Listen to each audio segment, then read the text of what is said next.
Shalom, selamat hari Sabat kepada seluruh teman-teman dimanapun berada. Kembali lagi bersama dengan saya, Ariel Kurnedi, dan saat ini kita akan kembali mempelajari firman Tuhan dari kelas Cornerstone. Dan pada hari Sabat ini, pelajaran kita sudah tiba di Sabat yang kelima, dengan judul yang diidamkan Saul. Ayat intinya diambil dari dalam kitab 1 Samuel pasal 15, ayat 10 dan ayat 11.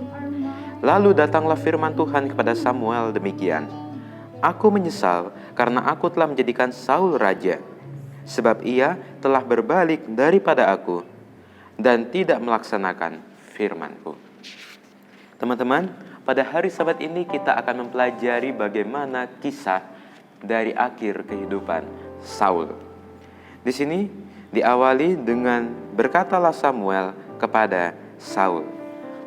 Samuel bertanya, "Kenapa engkau tidak melaksanakan perintah Tuhan dan melakukan kehendak-Mu sendiri?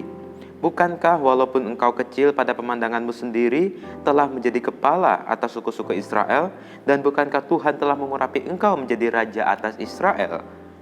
Tuhan telah menyuruh engkau pergi dengan pesan, pergilah, tumpaslah orang-orang berdosa itu, yakni orang Amalek, berperang melawan mereka, sampai engkau membinasakan mereka. Mengapa engkau tidak mendengarkan suara Tuhan?" Tetapi di sini Saul menjawab pertanyaan dari Samuel. "Aku memang mendengarkan suara Tuhan dan mengikuti jalan yang disuruh Tuhan. Aku telah menumpaskan orang-orang Amalek dan juga aku telah membawa Agag, raja orang Amalek itu. Tetapi rakyat Israel mengambil dari jarahan itu kambing domba dan lembu-lembu yang terbaik dari yang dikhususkan untuk ditumpas itu, untuk mempersembahkan korban kepada Tuhan Allahmu di Gilgal."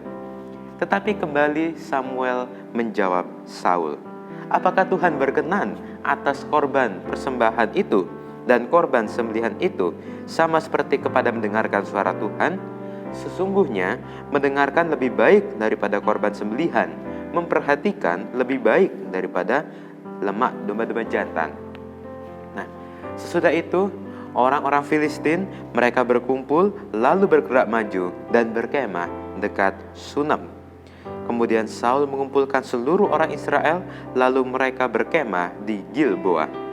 Nah, ketika Saul melihat bahwa tentara-tentara orang Israel itu telah maju kepada bangsa Israel, sudah dekat dengan bangsa Israel, maka Saul menjadi sangat gentar.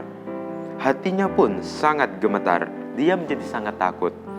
Kemudian Saul bertanya kepada Tuhan, tetapi Tuhan tidak memberi jawab kepada Saul. Tuhan tidak memberi petunjuk kepada Saul, baik itu melalui mimpi, baik itu melalui Urim, baik itu perantaraan nabi. Nah, kemudian Saul berkata kepada para pegawainya, "Coba cari wanita yang bisa memanggil arwah. Maka aku hendak pergi kepadanya dan meminta petunjuk kepadanya." Di sini Saul mulai menggunakan pikirannya sendiri, menggunakan jalannya sendiri, karena Tuhan tidak memberi jawab, tidak memberi petunjuk kepada Saul, sehingga Saul akhirnya meminta petunjuk kepada wanita yang bisa memanggil arwah. Nah, kemudian para pegawainya menjawab bahwa di Endor ada seorang perempuan yang bisa memanggil arwah. Akhirnya Saul, dia menyamar menggunakan pakaian kain dan dia pergi kepada perempuan tersebut.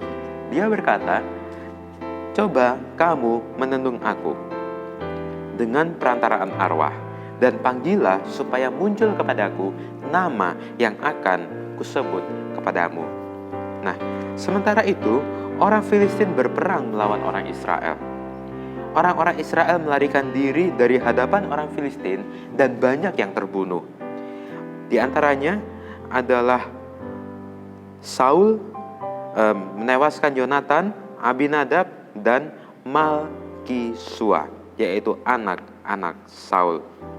Kemudian makin beratlah lagi pertempuran itu bagi Saul, sehingga para pemanah itu menjumpainya dan melukainya dengan panah. Lalu berkatalah Saul kepada pembawa senjatanya, "Bunuh aku, supaya jangan orang-orang yang tak bersunat itu yang membunuh aku." Kemudian Di sini para pembawa senjatanya tidak mau, mereka segan untuk membunuh Saul. Sehingga senjata itu diambil sendiri oleh Saul dan Saul akhirnya membunuh dirinya sendiri.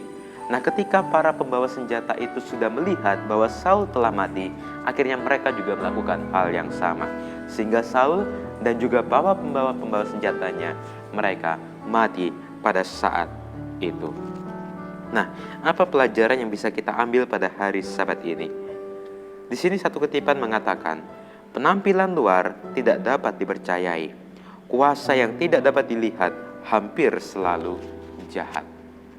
Di sini Saul, dia pada saat itu sudah ditolak oleh orang-orang Israel untuk menjadi raja. Orang-orang Israel sudah tidak mau lagi Saul menjadi raja.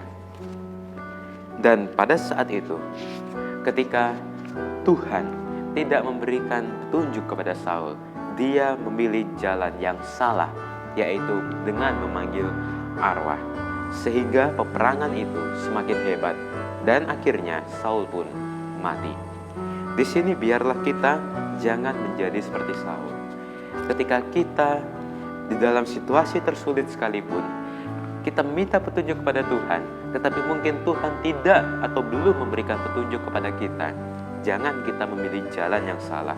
Biarlah kita selalu berharap kepada Tuhan, menunggu jawaban dari Tuhan. Karena Tuhan adalah Allah yang Maha Pengasih, Allah yang selalu menuntun ke jalan kehidupan kita. Dia pasti akan selalu memberikan petunjuk-petunjuk kepada kita, baik itu cepat ataupun lambat. Dan biarlah kita selalu dekat kepada Tuhan. Biarlah kita selalu menurut akan jalan Tuhan. Jangan memilih jalan kita sendiri. Dan jangan kita terpengaruh dengan kuasa-kuasa yang lain. Karena kuasa-kuasa yang lain itu jahat. Itu berasal dari setan. Inilah video pembelajaran sekolah sahabat kita pada hari Sabat ini. Dan kalau teman-teman semua suka, silakan untuk di like videonya dan juga komen di bawah. Dan yang belum subscribe, saya ingatkan untuk di subscribe dan jangan lupa untuk dinyalakan tombol loncengnya. Sampai jumpa di video selanjutnya. Tuhan Yesus memberkati kita semua.